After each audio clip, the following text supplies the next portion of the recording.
Ah aussi, avec le désormais fameux « Les Allemands distillent de la glycérine à partir des morts pour en faire des huiles et des savons. » Des savons... Ah non, pardonnez mon anachronisme, des savons... Non, des savons non, ce sera plus tard les savons.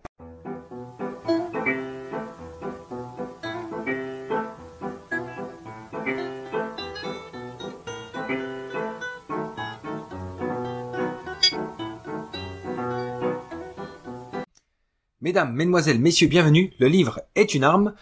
Troisième volet de notre saga sur la démonologie, la vidéo 46, c'est la malédiction de Canaan. Rapidement, pour rappel, Eustace Mullins, à travers cet ouvrage copieux, tente de nous retracer le mal depuis ses origines jusqu'en 1987, date de parution du livre.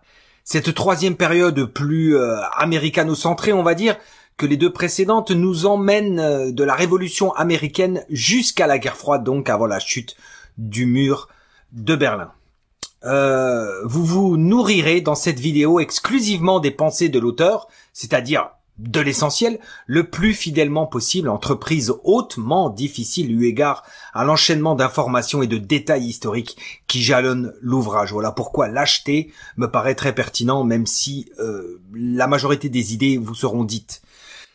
La critique globale de la malédiction de Canaan interviendra dans une prochaine vidéo, d'ici quelques jours. Une critique que, même un mois après la lecture, je cherche à réduire sans en perdre la teneur. Scinder en deux permet d'éviter une trop longue vidéo dormitive, et puis aussi vous offre la possibilité de n'écouter que celle qui vous intéresse. Nous voilà débarrassés du superflu, on va pouvoir aborder l'essentiel. Commençons par l'essentiel qui sera un tout pour une fois. Rendons hommage aux écrits fleuves d'Eustace Mullins. Après l'Angleterre, logique que notre périple vers le mal nous transporte du côté des États-Unis et de sa révolution. Aux États-Unis, dès son origine, un vent de liberté tournoie au-dessus de cette nouvelle terre grâce, par exemple, et principalement, aux Huguenots renvoyés de France et dont nous avons longuement parlé en 46b. Et la liberté, chers amis, la liberté, c'est le peuple de Sem. Pour Eustace Mullins, ce peuple de Sem qui trouva enfin sa terre. En opposition, les Cananéens placèrent déjà leurs pions, la franc-maçonnerie et la finance principalement, et poursuivirent leur proie jusqu'en Amérique. Le conflit donc changea de terre. Le conflit continua sur les terres américaines. Cela n'empêcha pas le peuple de Sem, à la suite de cette révolution non sanglante, très important de le rappeler, d'écrire une constitution absolument parfaite, selon Mullins, parfaite pour ce même peuple, le peuple blanc de Sem, une constitution destinée à éloigner du pouvoir le peuple cananéen. Les droits ne s'appliquèrent qu'au peuple de Sem. Les modifications qui intervinrent par la suite firent perdre à cette constitution son état de perfection en raison principalement des calvinistes, des cromwelliens, des maçons puis des sous-fifres de Rockefeller, avec par exemple dès le départ une utilisation de la technique du faux drapeau. On dirait que c'est dans leur gène et c'est vraiment dès le départ quelque chose qu'on remarque. Par l'intermédiaire de Burr, par exemple, le vice-président. En clair, pour Mullins, le peuple de Sem a créé une nation parfaite, accompagnée d'une constitution parfaite. Seulement la nation anglaise cananéenne, via sa franc-maçonnerie avec d'Israéli, s'évertue à saper, à amenuiser les États-Unis, à les affaiblir en quelque sorte. Et ils y sont parvenus, ces canailles cananéennes, imposant même leur message sur tous les symboles états-uniennes, comme sur le billet, avec l'œil, avec les 13 étapes qui représentent les 13 colonies, c'est-à-dire la guerre contre le Christ et ses 12 apôtres, avec l'aigle, symbole de Rome, souvenez-vous, qui est l'ennemi héréditaire des Cananéens, avec les 32 plumes sur l'aigle, comme les 32 degrés du rite écossais, à gauche, et les 33 plumes à droite. Remarquez cependant que la pyramide de Gizeh qui d'ailleurs est une construction entreprise par Sem, selon Eustace Mullins, est coupée sur le haut. Elle est coupée sur le haut. C'est un signe que la mission des Cananéens n'est pas encore achevée. C'est le signe de la Troisième Guerre mondiale. Nous en parlerons en conclusion. Si la Révolution américaine se montra guerre sanglante, la guerre de sécession, elle, ne fut pas dans la même veine. Pour Mullins, la guerre civile débuta du côté de la baie de Charleston, tout sauf un hasard, eh oui. Charleston, c'est la loge du roi Salomon. Charleston, c'est le berceau du judaïsme en Amérique avec Beth Elohim, la célèbre synagogue. Le venin est d'abord distillé par les loges, par une propagande doucement orchestrée par le Nord cananéen, par exemple à l'aide des journaux de Garrison, ou ceux de Mazzini. Mazzini, c'était un Italien athée anti-Vatican.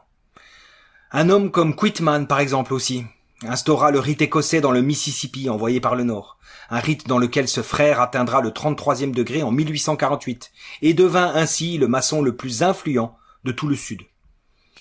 Mais les préparatifs ne se limitèrent pas aux idées et à la propagande des journaux. Une organisation paramilitaire comportant presque 100 000 hommes vit le jour sous l'obédience des Chevaliers du Cercle d'Or, une société secrète financée par le Nord en 1853, et ce sont ces mêmes militaires qui se répandront dans le Sud durant la guerre. Vous voyez, c'est déjà un petit peu déséquilibré, puisqu'on a des gens entraînés. Justement, en 1859, les abolitionnistes, c'est comme ça qu'ils s'appellent, décidèrent donc d'une invasion militaire grâce au financement occulte du 6 secret. Leur homme de main, un certain John Brown, accompagné de Samuel Cabot, alors lui c'est un fournisseur d'armes et de capitaux, mais aussi de Forbes, qui est un constructeur de chemin de fer. Leur but, provoquer une insurrection des esclaves du Sud. Sauf que c'est un échec. Brown est pendu et devient martyr du Nord. Et oui, c'est ça le problème. C'est qu'en faisant de lui un martyr, eh bien, la guerre va finalement avoir lieu. Et elle fut sanglante. Elle fut sanglante avec le peuple de Sem comme principal perdant évident.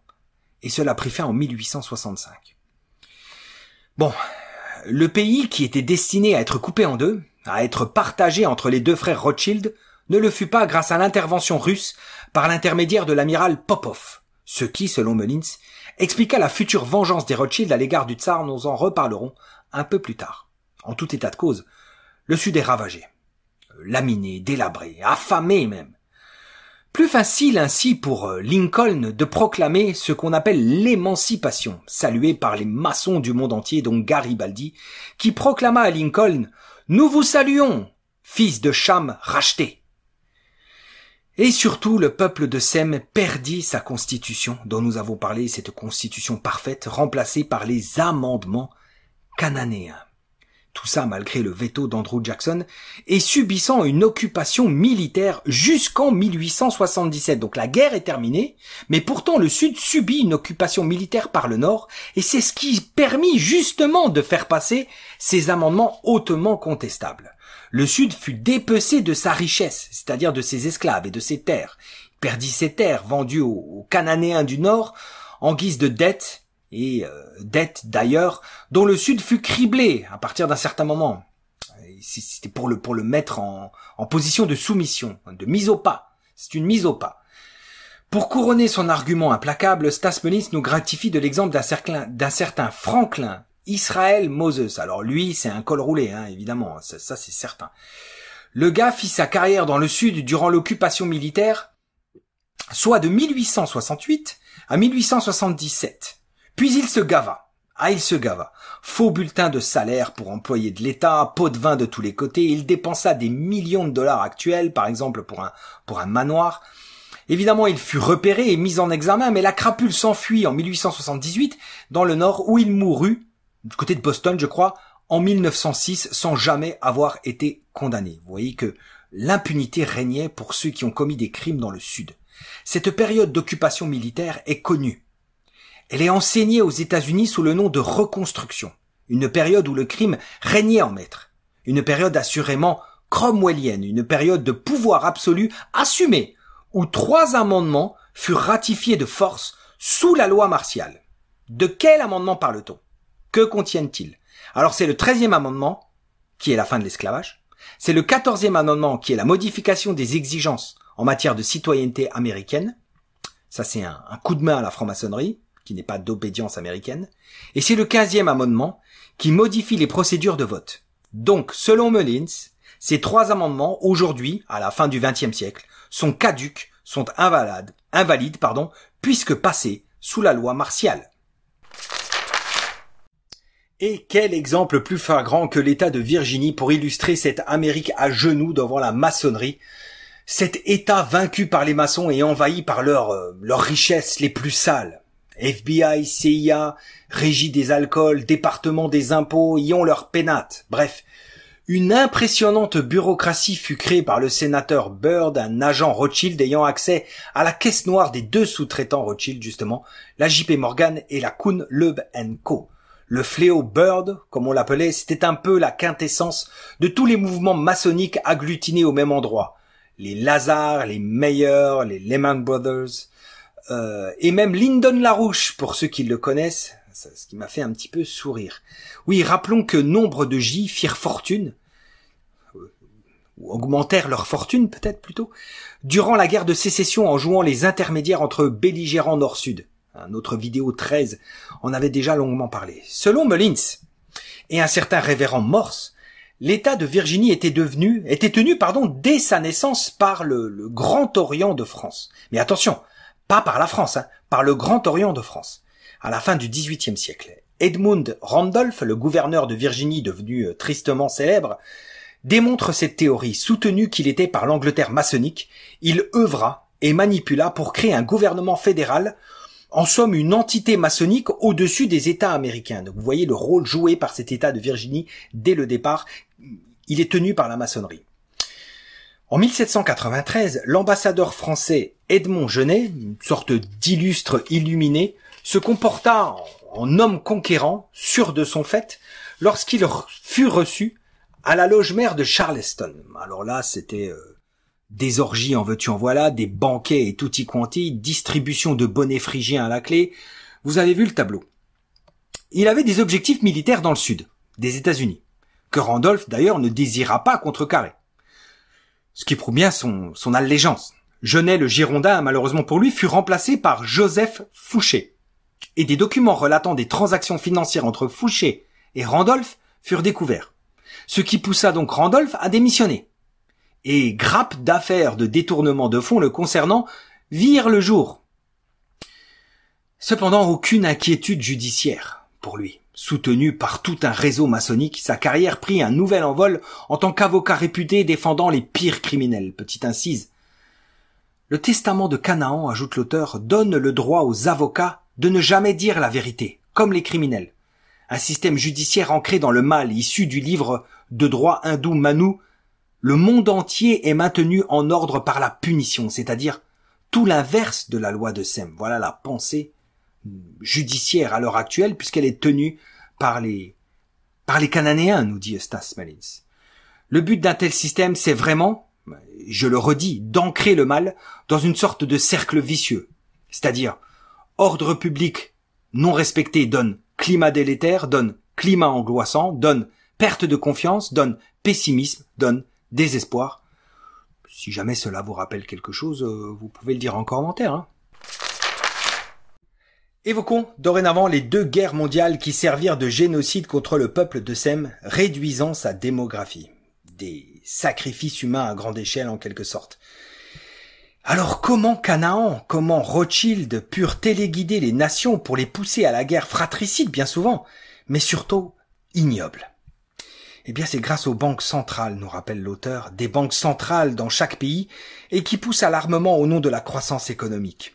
Grâce surtout à la Fed, la banque des banques, et cette réunion sur l'île Jekyll, je vous renvoie au livre le plus connu de Stas Mullins pour cela. La Première Guerre mondiale fut déclenchée par l'assassinat de l'archiduc Ferdinand, héritier du trône austro-hongrois. Et l'on trouva en 1914 un document serbe écrit en espagnol, la preuve d'un contrat sur la tête de l'archiduc. Quoi? De l'espagnol? Des Serbes? Mais de quel sabir s'agit-il?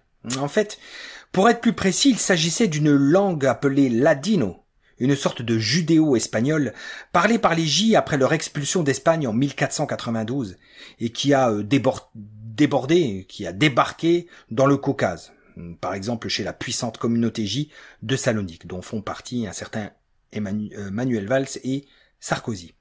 Mais d'où venaient les fonds de cet assassinat? C'est ça qui est important. Eh bien, du Grand Orient d'Italie. Lui-même soumis au Grand Orient de France, lui-même certainement soumis à la noblesse noire d'Angleterre. Tout cela pour aller à l'Alliance israélite universelle qui financera les terroristes de la main noire. Ensuite, toute l'entreprise orchestrée par le mal fut d'amener, fut de pousser, fut de tirer par les cheveux les États-Unis pour qu'ils aillent à la guerre. Des États-Unis peu hostiles aux Allemands à cette époque, bien au contraire. Il fallut donc toute une entreprise d'ingénierie sociale afin de retourner le cerveau de l'opinion publique. En clair, dorénavant, l'Allemand viole les hommes et les petits garçons. Dixit le révérend Quell. Abreuvez-vous à ce sujet de notre vidéo 18A et vous serez rassasiés. Ah, aussi, avec le désormais fameux, les Allemands distillent de la glycérine à partir des morts pour en faire des huiles et des savons. Des savons. Ah non, pardonnez mon anachronisme, des savons non, ce sera plus tard les savons, pardon. L'élément poudre, si je puis dire, fut le naufrage du Lusitania, qui transportait bien évidemment des armes comme contrairement à ce qu'on veut nous faire croire. Bref, la Première Guerre mondiale, carnage. C'est un vrai carnage. Seulement, le vrai crime est de mettre fin à une guerre pour rendre la suivante inévitable, glissera avec justesse Ezra Pound. Cette fin de guerre évoquée, c'est le traité de Versailles. Le traité de Versailles, c'est comme de la bonne littérature. Il existe 3 niveaux de compréhension. Un premier niveau public, pour nous, les goïms, les journalistes et les profs d'histoire en pantalon en velours. Un deuxième niveau, les conférences secrètes entre les 4 grands. Et un troisième niveau, les conférences maçonniques nocturnes, où se prirent les vraies décisions. Au traité de Versailles, nous retrouvons toutes les crapules, tous les pandards de l'époque, les frères Dulles, je vous renvoie à notre vidéo HS1 sur la bombe atomique, les J.P. Morgan, les Warburg, les Kuhn, les Foster, les Barrour. Vraiment toute la fine équipe de la saleté est là. Hein. S'ensuivit donc, comme le susurra Ezra Pound, la montée de Hitler et de son parti nazi. Nazi qui, selon Mullins, vient du terme Ashkenazim, qui signifie allemand en hébreu. Un Hitler donc soutenu par les Warburg et la société Ostara, une sorte de magie tibétaine associée au racialisme arien. C'est proche de la Kabbale. Est-ce que c'est supérieur à elle ou inférieur à elle? On ne sait trop, en réalité. L'auteur ajoute que Hitler était formé, guidé à ses débuts par les Ariosophes. Il ne pouvait donc pas ne pas avoir conscience du kabbalisme J. Voilà ce que répète Monsieur Mullins. Si nous entrons dans les détails de cette Deuxième Guerre mondiale, jamais Hitler n'eût envisagé l'entrée en guerre des États-Unis. Ce fut sa grosse erreur, il n'a jamais pensé à ça. Les malversations Pearl Harbor firent le reste. Les conspirateurs savaient ce qu'ils faisaient grâce au service secret britannique et à la société fabienne du col roulé Sief. Bref, quel lien entre la Deuxième Guerre mondiale et le maléfice cananéen? Comment on peut être sûr que ça a à voir avec Canaan? Eh bien d'abord, l'abattoir et 100 millions de victimes de Sem, principalement, nous dit Mullins. Ensuite, le fait que les Cananéens ne furent jamais jugés pour Dresde ou Cologne et pour tous leurs crimes. Enfin, dernier point, le rétablissement de la franc-maçonnerie en Allemagne et en Italie suite à la libération des loges financées par OSS, c'est une sorte d'ancêtre de la CIA, voilà. Et la malédiction qui suit fidèlement et rapidement les 2 guerres mondiales, c'est évidemment, vous vous en doutez, le communisme, issu de l'ordre maçonnique de Canaan. Karl Marx étant, par exemple, lié à la noblesse britannique par le truchement de son mariage avec Jenny von Westphalen. Marx et Lénine, renchérit Mullins, furent financés par Milner et Palmerston, maçons du 33e degré. L'avènement du communisme en Russie fut rendu possible grâce à la passivité, à l'apathie du tsar, soumis depuis le début du XXe siècle à une sorte d'occultisme venu de France, soutenu par le Grand Orient. Kerensky prendra sa place, un maçon du Bnei-Brit, en attendant justement le communisme qui débarquera, bien sûr, chose faite, en 1917. Trotsky saisira le pouvoir grâce au financement, Warburg, Rockefeller, Nia Bank et la Banque sibérienne. Nul hasard donc, si le communisme fut accueilli avec enthousiasme par les financiers de ce monde, nul hasard donc si les États-Unis envoyèrent une armée pour faire taire l'armée blanche, née en opposition à l'armée rouge communiste, chez les Russes, qui subséquemment se rallieront à l'armée rouge. Vous comprenez? C'est-à-dire que Mullins parle d'une tactique américaine de venir éteindre l'armée blanche aux États-Unis pour coaliser le peuple russe autour de l'armée rouge. C'est très mesquin, hein. c'est très mesquin. Nul hasard aussi si les communistes vécurent grâce à l'argent du tsar placé dans les banques judéo-américaines pendant de longues années. Alors vous le savez, les abominations les plus inqualifiables furent commises par les cocos. Notre vidéo 18A vous décrira l'immonde si vous désirez en savoir plus et entrer dans les détails. Pour Mullins, c'est dû à la haine qu'ils avaient contre la bourgeoisie. C'était le peuple de Sem qui était la bourgeoisie en Russie à cette époque, et c'est lui qui était visé. Bref, les camps, le goulag, le col roulé Lazar Kogan comme responsable, vous connaissez tous tout cela. Le communisme put survivre grâce aux Cananéens de l'extérieur, par exemple le J français Doumen qui envoyait de l'argent, du blé, etc. Et puis, telle la gangrène, le bolchevisme s'étendit avec Bela Kun en Hongrie, qui détruisit littéralement ce pays riche en culture. Et autres, bien sûr, riche tout court. À la libération, la Hongrie découvrit le secret. La révolution communiste fut l'œuvre des loges. Alors, la Hongrie sollicita un prêt auprès des gentils hollywoodiens états-uniens, histoire de reconstruire leur pays. Aucun problème, leur répond-on. Aucun problème. Seulement, les loges devront être restaurées et rouvertes. En Espagne, maintenant, c'est un peu la même chose. Les escadrons de purification du mouvement révolutionnaire mondial, du col roulé Moses Israelson, dit Rosenberg, accompagnés de ses 140 tueurs formés, purifièrent donc en assassinant prêtres, religieuses et enfants de cœur. À Madrid, c'est 1/10 de la population qui eut le privilège d'être purifiée par ces communistes nouvelle génération. Nous sommes en 1987 lorsque Stas Mullins termine ce livre et nous partage sa réflexion finale. Les États-Unis demeurent sans conteste la nation la plus contaminée, la plus pervertie, la plus soumise à Canaan.